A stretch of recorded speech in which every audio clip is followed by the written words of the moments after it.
My wife and I were on our honeymoon, staying at a beautiful, secluded beach resort. It was the perfect getaway after all the wedding chaos, and we felt lucky to have this quiet time together.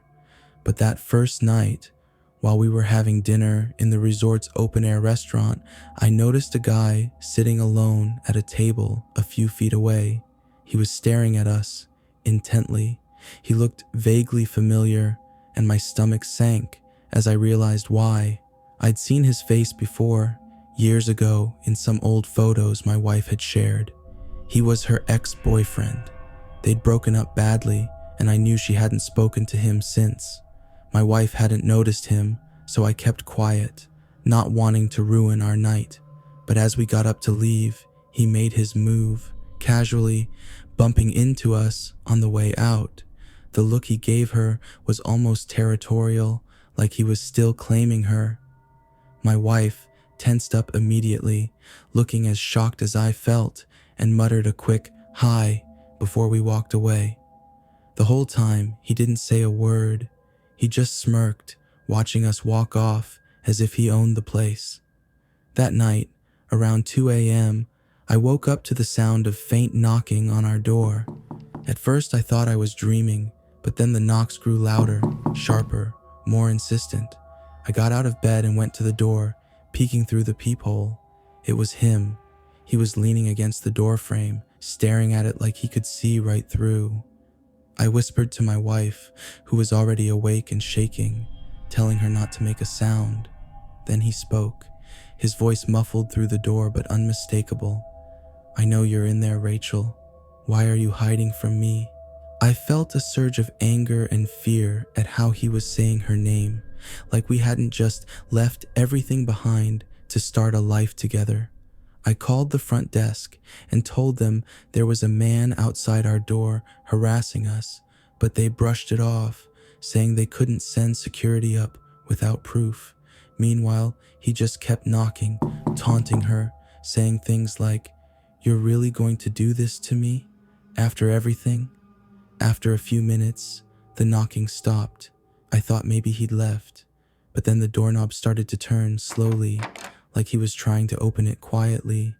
I'd locked it, thank God, but my stomach was in knots as I heard him whisper, "I'm not going anywhere. You can't get rid of me that easily." The next morning, we reported him to the manager. They promised to handle it, but by evening, I saw him again, leaning against the bar, watching us as we walked through the lobby. I walked up to him, furious, and told him to leave us alone, that we'd call the police. He just grinned, staring right past me at my wife. He didn't even blink. We spent the rest of the trip on edge, watching over our shoulders. And every night, at exactly 2 a.m., we'd hear someone outside our door. Sometimes he'd knock. Sometimes we'd just hear him pacing back and forth, whispering her name, as if he was letting us know that no matter what, he was never going to let her go.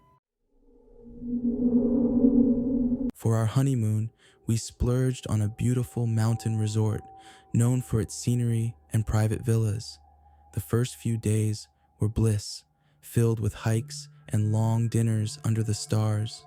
On the third day, a man approached us during breakfast. He introduced himself as a photographer specializing in honeymoon shoots, showing us a portfolio of his work, which was actually really impressive. At first we declined, but he kept insisting, saying he'd do the shoot at half price as a honeymoon gift. We finally agreed, thinking it could be fun. We followed him to a secluded area he recommended, tucked away in the woods with a view of the mountains.